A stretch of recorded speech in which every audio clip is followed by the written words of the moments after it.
Hey guys, this is Jason This Douglas. is Adam MacArthur, voice of Yuji Itadori. This is Derek Snow, the voice of Shinra Kusakabe. This is Phil Parsons, voice of Kenny the Ripper Ackerman. It's Merc New One. You're watching Voice of the Heroes. Take it away, fleeboy. Hello, everyone. Welcome back to the channel. It's your host, the one and only one, fleeboy Jetson. And if you're tuning in for the first time, please don't forget to like, comment, and subscribe because you're watching the #1 anime podcast in the world, Voice of the Heroes. So click that notification bell so you don't miss any interviews or discussions on your favorite heroes and villains in the world. And today we have a very special guest. You might have seen her in the fantasy romance Tales of Wedding Rings. Or you might have seen her in the superhero action anime Shy. Let's give a warm welcome to Lisette Monique Diaz. How are you doing today? Good. How are you? I'm doing great. I feel so sad that my room is not as lit up and fun and colorful as yours. It's all right. I need some fun lights back here. It's all right. Hey, your characters are fun, lit up, and amazing. So let's talk about some of your characters. Matter of fact, let's talk about Shy first. That's the superhero one. It reminds me a little bit about My Hero Academia, but more female, focused, center focused. Tell us about your character and also the anime. So I just have like a little bit baby character in there. She just pops in every now and then. But her name is Neko Hara, I believe. She's a cat. Meow meow. And I wish that she had more to do because it's actually on my list to finish and catching up because I was watching it when it was first coming out, and Shy is such a fun show. Really is. And that was the idea whenever they were first promoting it last year. Like you said, it was like, wow, it's My Hero, but for girls, and like on that side more cutesy bubbly and stuff. But they do talk about more deep issues, which I think is really cool and really exciting to get to delve into those characters. I am not at all caught up, unfortunately. So there's not much I could talk about on that one. Hey, Do you watch? So I don't. You got to sell me on one of these. So sell me on Tales of the Wedding Rings. And your Tales of Wedding Rings is it is 18 up.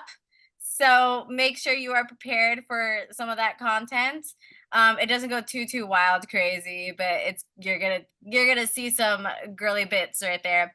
That one is one I'm really excited for to come back. I have read some of the manga and some of looked into what the story is going to progress into because it is announced for a season 2.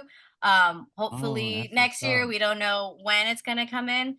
But that was one, like the story is it's very much typical, what's it called, a harem story where the main character is going to collect girls as he goes through his journey. Very much if you know Zelda, where you got to go to each land and you're going to meet the main character, that your princess character there, and you get to meet the people and learn the land of that lore, or the lore of that land, and then he just moves on from each section. It's very Zelda-esque in that, which is really cool because he collects the girls and he's becoming all powerful by collecting the different wedding rings, by getting married to all the girls. Hey, you probably just sold me on this one. It's really fun, and it was different coming in. My character, her name is Morion.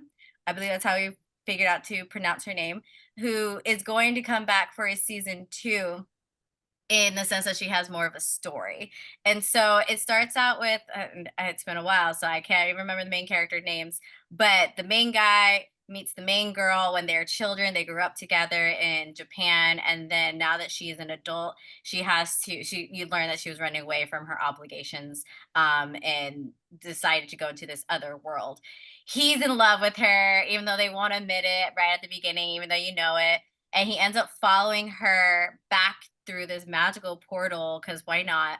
And he ends up accidentally stealing the power that was supposed to be given to her betrothed. And so they become married, and it's about them actually admitting and learning that they love each other. But then he also learns that he's the hero of legend because he's accepted her marriage, and that's why he has to collect each of the rings and stuff like that. But then at the end, you learn that in order for them to be successful in defeating, I guess he's like the demon king who's taking over, they have to like learn magic. Now that he has the rings, he has to be able to control the powers and stuff like that. And then the very last, within literally the last like 20 to 30 seconds of the final episode, this girl appears out of nowhere and she reveals herself to be the main girl's sister. And you see, if you know the manga, you see that she is this all-powerful like mage of sorts, and she's the one who's going to end up teaching them magic in the next part of the story. And then they all go together to go fight the demon king and all that good stuff. And then there's a whole blip where they end up back in the human world and all the girls are like, what's this like? What's Japan and everything? What's a library? What's school? And so they hang out there for a little bit and then they go back to finish the fight. Hey, that sounds So, pretty interesting. I'm You really sold me on excited. that. Yeah, it was really weird going in to record for that one because you kind of get used to the season where if you're not in a show, you're most likely not going to go in for it. And there's so many shows recording at once. And then all of us, you're not cast at least. And then all of a sudden I get the email asking and saying that I was going to be cast as this character. And then I come in and it's literally the last episode. She's getting introduced and we're like, but we'll see her for season 2. Yeah. Like I watched the show, but I was like, I haven't been in all season. And then I go in for a whole, I think she had like 4 lines. That's her just being introduced. And then that's it. That's all you see of her. You're like, that's cool. Great. How is the voice acting world for you? What inspired you to become a voice actor, and what was you doing before it? I was a weeb growing up. I watched shows as a kid, grew up on Toonami. I like my gateway shows I always give to, let's say, like Dragon Ball Z, Yu Yu Hakusho, Cardcaptor Sakura, Hamtaro, all those things of like. Which one was your favorite? Of all of those? All of them. Which one was your favorite? I lean towards Cardcaptor Sakura being one of my top tier because that was the one I always say that was the first one I got obsessed with. But like I think as a fan, Yu Yu Hakusho may have been the better one, and it always just comes back. And then whenever I rewatch it randomly, I'm like, such a good show. Such a good show. My favorite anime is actually one called Kaleidostar. A lot of people don't know it, but it was like early 2000s, and people that do know it are also like, ooh, that's such a good show, because it is. But yeah, I grew up on shows as a kid, didn't really know that it was something different than like a Disney movie or like something you see on Cartoon Network. It was just another show, right? And then as you're getting older, I went to my very first convention in 2005. I was like 11, 12 years old. And so I am a veteran con goer. And that's kind of around the time that I started to really start to notice and think of the industry as an industry, not just like a pastime, not just entertainment.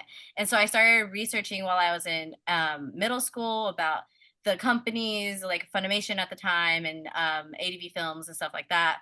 And really starting to think about like, well, maybe voiceover is something I could do. Maybe it's something I do part-time. I think that'd be really cool. I was still very much focused. I'm going to be a vet. I'm going to be a veterinarian. No big deal. I even went to my high school had the ag magnet program. So I like raised goats and everything. That's what I was going to do. And then come junior year of high school, I was in my very first stage production in high school. And that was kind of what like solidified it for me. That like, oh no, I like this acting thing. And actually, I think that this is kind of what I want to do. And then I kind of had to drop the ball and explain it to my mom. You're like, actually, I'm going to be an actor and go to school for theater. So I moved from San Antonio to the Denton area in Texas, went to school at UNT, North Texas, did that whole thing. And before I moved back to the DFW area to pursue acting, I worked for theme parks, and I still on and off like do the whole part of theme parking. But I did the Disney College program. So I worked for Disney World in California. I worked for Disney World in Florida, Universal Studios in Orlando. I worked for Disneyland, California. I worked for SeaWorld San Antonio. I worked for a bunch of different other things. I've done gig work as a PA, stage manager, ushering, front of house. I've done a lot I of see. entertainment things. And up until last year, Halloween, post-COVID, I moved back to the DFW area where I started working in like leadership and really like running costume characters and entertainment here at Six Flags Over Texas. And I did that for 3 years, but then in between, while I'm still doing stuff for Crunchyroll and other auditions and things, I'm still very much an actor trying to do different stuff, whether it's just holiday season, Halloween season, like right now, or just kind of like finding things and venues to work at to kind of really get those juices flowing, like those entertainment, creative, artsy juices flowing. I've tried to do the normal human, let me just go get a normal job over here, and I can't. Hey, I respect it. What's some of the, there's a lot of media heading our way, a lot of anime, a lot Yeah. of shows, a lot of everything, right? Yes. If, Oh if yeah. if you could be part of, or what's a better way to put this? Are there any upcoming or ongoing series that you would like to be a part of? Dream rules. Yeah, like Dream. Uh, I mean, I die a little inside every time I'm not called in for My Hero Academia. So that is one. As a full-on fan and weeb, I love watching shows. I love being fans of shows. And it's one of those I started because I've only been doing this for about 2.5 years now. And when I was starting was around the time that they were finishing Attack on Titan. And so that was whenever I knew they had finished it, it was done. They just hadn't released it yet, but I knew the studio was done recording. I was like, well, there went my chance. And so it's really one of those, it's hard as a fan getting to see some of the titles that are passing through. And I'm over here just like, I want that to be me. My Hero is very much one of those, but knowing the series, I also know unless it's like a movie, which I'm not in anything My Hero, or I'm waiting and crossing and hoping that it was for real that Vigilantes is coming because I Yeah, know there's a lot of some spin-offs I people heard. some people say that it's coming. Some people say, oh, that wasn't real. There was an announcement, but it was fake. It's like, don't do that. I'm holding out hope to finally be a part of the My Hero universe, okay? Yeah, I heard there was some spin-offs as well and a prequel. So, Yeah. I So heard, Vigilantes is the prequel to My Hero Academia. And it's like it's a whole new cast of characters. And then you get to like see some of the characters from the original story that we know and love, like Aizawa Sensei and other heroes and stuff like that. And so I'm really holding out hope since My Hero is basically over. Obviously, there's not any new characters that I could go in for. So I'm still waiting for that call. Next year, I know Witch Hat Atelier is coming out. The art just looks gorgeous, and I recently started getting into the manga series. And so I'm really looking forward to that one and really hoping to be somewhere in there. I just love being a part of the production and getting to be a part of the story of the universe and stuff as a fan. So anytime I get called in for anything, all of a sudden I'm that show's biggest fan. and I respect it. You said you're a vet going to cons, right? Do you do any Yeah. cosplaying? No, I wish. I wish I could. And I think it really stems from me being like a perfectionist in the sense of like if I were to wear a cosplay, it needs to be perfect, which means I have to pay someone to do it because I don't know how to really sew or put things together. And I just don't have money for that because I know a lot of cosplayers and a lot of my friends have offered to help me make costumes or at least like maybe to like build costumes that are my characters, which I think would be really fun to cosplay. And I just haven't been able to. The most that I've cosplayed was once in college. My friend made me a Sakura from Cardcaptor Sakura outfit. And then when I was in Florida, I did a sort of Detective Conan, and it was very much like a I don't know if they call it like a closet cosplay, where it was just like, well, he just wears normal shorts and a blue blazer and red Converse. I can do that. And so I ended up doing that, being fans of shows and the fact that I don't have money to cosplay, even though I wish. Well, Even though I wish I could. hey, I bet I'll end up seeing you behind the booth at a con sooner or later. I'm telling you. Absolutely. So now let's talk a little bit about anime, since we Mm. talked a little bit about the past animes you watched. Do Yeah. you have a list of top 3 animes of all time? In the sense of I have a list.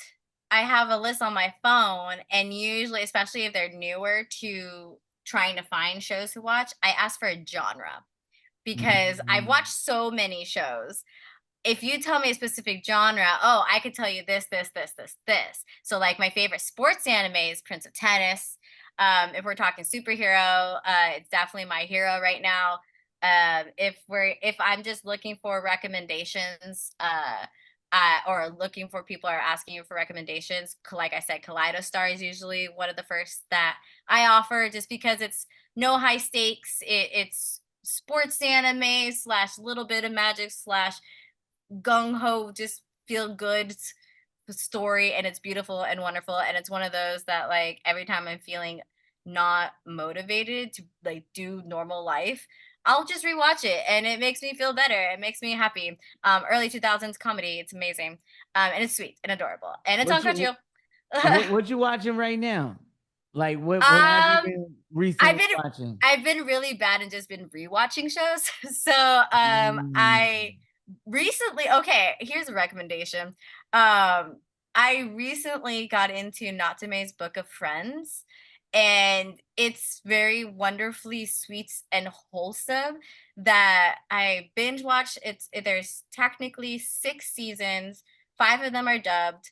And I went in for a couple sessions, which I was like, well, let me finally like watch the show because it's been out for a little bit now.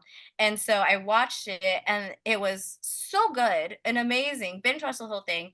I'm waiting for the 6th season dub to drop, and season 7 in the Japanese is coming up in like a month.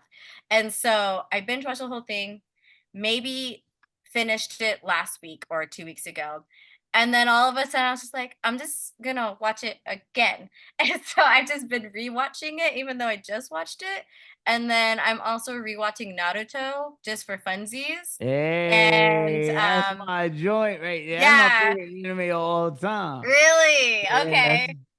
Yeah, I've that's been rewatching, and it's one of those that I've seen it. I've at least seen the first half of it like a lot, just because I just want to rewatch Naruto. And then by the time I get to Shippuden, I was like, okay, I'm good.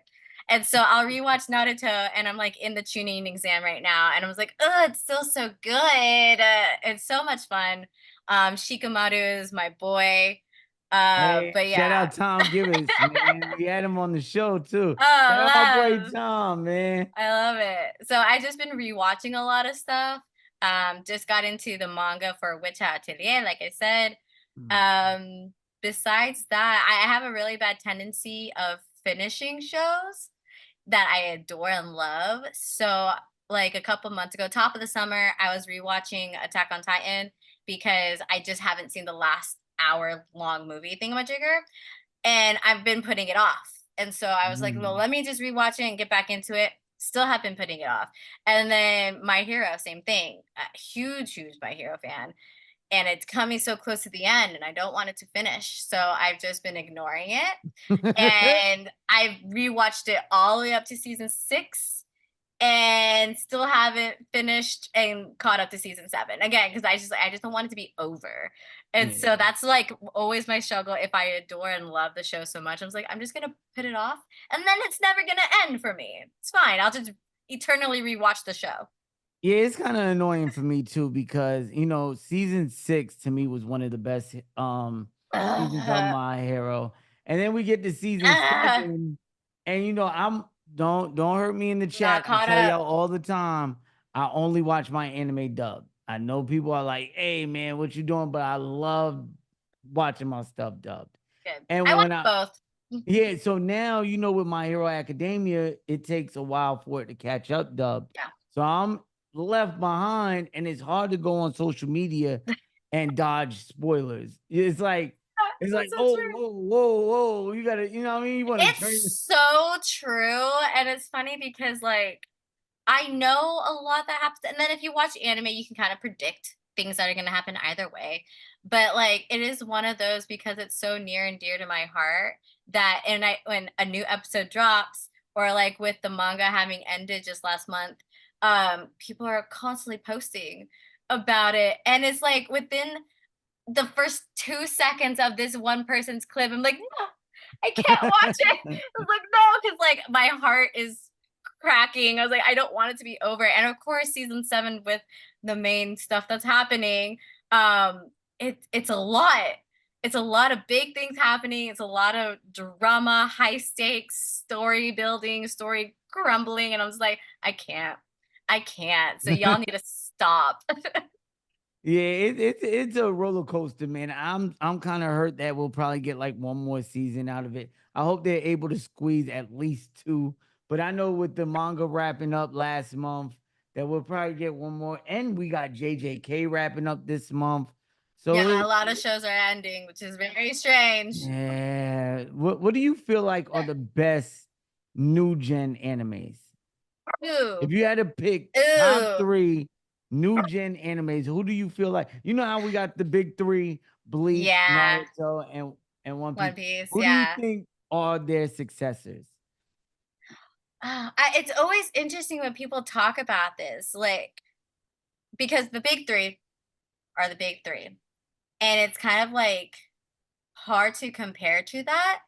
And the fact that every show that comes after is being compared to that. It's like, and then if you rewatch them, it's very much early 2000s. Like this was the comedy that was there at that time. This was like me rewatching Naruto. It's kind of like, wow, look at that animation. It's a great job. And then we progressed 20 years since then. This came out in 2001. I was like, so it's kind of hard to compare current shows. Like, it's not fair, okay, that you don't have like the same money technical advances as like Demon Slayer, who dominated their first season with the artistry. It's like, it's crazy. I know a lot of people always say My Hero, Demon Slayer, and Jujutsu Kaisen as the next gen of top 3. I would definitely, if I had to choose, I would definitely say My Hero is a given. Attack on Titan would be next, but that's like, I feel like you talking about like Pokemon gens, you know, the big 3 were like the Kanto region, and then if you want to continue on, I feel like we would technically, those ones came out still about 10 years ago. So even then, there's shows that have come out since. And so Indeed. of that gen, I don't know if I can think of a third one. I would say still like the Attack on Titan and My Hero would be of this grouping. And then of the current one, I think people would want to say Demon Slayer and Jujutsu Kaisen. And I'm not gonna lie, so y'all can come at me. I'm not a huge fans of them in the sense of like they didn't grab me. I Yeah. think they're good to watch, and I enjoyed parts of it, and the stories are really interesting. But like when I just think about when I first watched episode 1 of My Hero Academia, episode 1 of Attack on Titan, and how they like grabbed you by the throat, and I was like, next episode. Those ones didn't do that for me, and so like it's hard for newer gen shows. It's a little harder for me to try and pick a big 3 because there aren't any shows that I'm so into as I was for the others. Nah, Like I respect it. like I love them and I watch them and things like that. For like all the shows that I get that I'm in, I'll try to watch them. So like if someone comes and asks me about it, I was like, I can tell you every little bit, the lore and things like that. But in a recent years, there are very few shows that I have like delved deep into the world and the lore and all this good stuff. And I think that's the most I can say. I don't think there's a big 3. And I remember reading an article actually like sometime this summer, because I was talking to someone else about this, where even though people keep trying to say that there's this one as the new big 3, there is also the school of thought that there is never going to be another big three as there was of the original ones. And You got a so I great can point. kind of go on to that idea, whereas like every show can kind of go to that tier, but then even if with advancements of technology and story building and this and social media being able to promote it and have more people watch it, I don't think anyone can compare to the original three of the big three. And then you have like Yu Yu Hakusho and Dragon Ball Z always coming in out of left field and be like, oh, I'm also here. And Pokemon, kind of, they're always there and never dying out. So it's kind of like, I don't think there's ever going to be another big three. No, I agree with you with one point you said, right? You was talking about, the era of Attack on Titan and when My Hero Academia came out. I can't think of a third to put Yeah, in there. it's And so now true. yeah, that's very true. Now, when you talk about this era, yeah, you're right. Like a lot of people do say, JJK, Demon Slayers, and maybe, try to throw My Hero Academia in there, but they got to understand, like, My Hero's been out for a little while now. Yeah. So I do agree with you on that. Now, where would you put Hunter x Hunter Oh, in a conversation? like top to like the tier wise? Yeah, tier wise. Would you put them up there? Would you put it up there with the big three? A little under? No? I think sorry, like Haikyuu popped up too. I was like, no, that was a good one. That was a big popular one, but I think it's also like very much sports anime. Let us know Right. how y'all feel in the chat, man. What do you Yeah. think are the big three of the new gen? Let's go on to your Mount Rushmore, because I don't want to hold you up for too long. Your Mount Rushmore of anime characters. Now, you get 4 characters that you could put. They don't gotta be the popular opinion. They could be what impacted your life the most. And Okay. so go ahead. Your top 4 anime characters of all time. Well, the first one has to be, her name is Sora Nagino. She is the main character of Kaleido Star. She's definitely one of those. The basic premise is that she's a girl from Japan who wants to join the circus here in California. And it's all about her story of self-discovery and learning how to be confident and like building and growing in her own self until she becomes the Kaleido Star. And it's just such a sweet little beautiful story. But like I rewatched that show so many times. She would definitely have to be right there in the front of that Mount Rushmore. I guess an obvious one would be if you've seen The Great Jahi Will Not Be Defeated. I play the Great Jahi, and it is a slapstick comedy. But like, I guess that would be one because like that was my first lead. That was whenever I first started getting into or like working in anime, and like I learned so much of the work and the job as a voice actor and in the industry in general through her. So I would have to put her there as well. Jahi. Oh geez, just 4 characters. You got 2 more. You get 2 more. Maybe I'll say these 2, and I bet like down the road, if someone asked me this tomorrow, after I got to ruminate on it for a bit, it would be very different. Minus those other 2. I'm just gonna throw out there Ash Ketchum, Pokemon. Now you can't go wrong with Ash. Man. And he was a savage too on the low. And last one. This is hard. No, that was too easy. I'm gonna say Conan Edogawa. So with Pokemon, Pokemon. I'm obsessed with Pokemon. No question. And so it's definitely one of those, like, no matter, up until like Pokemon Horizons, I have seen every single episode. I love Pokemon random trivia and stuff like that. Not really the games, definitely the anime more. Who's your favorite Pokemon? Eevee. Eevee, that's crazy. Yeah. I got a thing of Eevee in the back. Build-A-Bear of Eevee. Eevee is my favorite, and then like second favorite Lucario, third favorite Flygon, and then like there's like Mimikyu and Tikatan. I was like, I literally I've been asked this so many times, like I have my set list. But specifically, even though Ash isn't my favorite like character when it comes to the world of Pokemon, I feel like Steven Stone and Lance and Misty may be like better characters in general, but it's Ash Ketchum. You spent 20 something years with this kid, and like it when I watch Pokemon or hear the songs or anything within the world of Pokemon, like my phone ringtone is the Pokemon Center sound, but like it just makes me happy. And so like that's definitely a reason why Ash would be up there.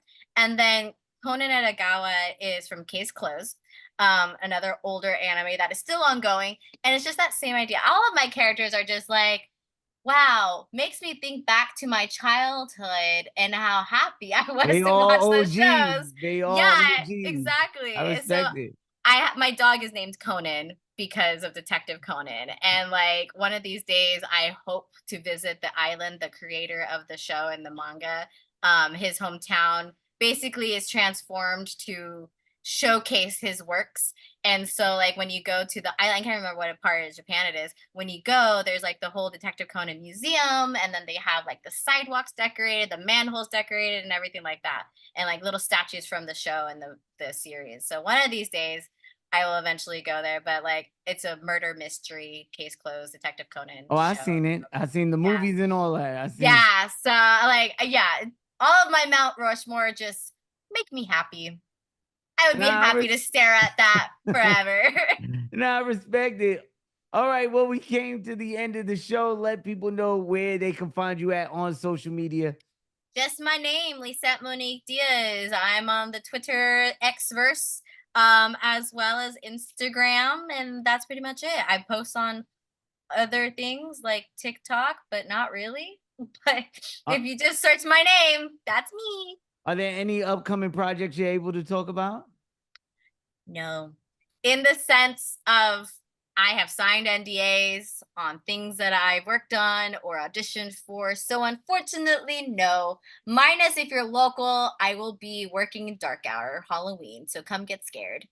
And that's it. Well, thank you so much for coming to the show. Heroes, villains, thank you so much for tuning in. Don't forget to leave a like, comment, and subscribe. And also leave a comment and let us know who you would like to see on the podcast. And as always, don't forget to love yourself, pass that love, and love others. And until next time, heroes, we're out. Sing it with me, pretty Cali, pretty Cali.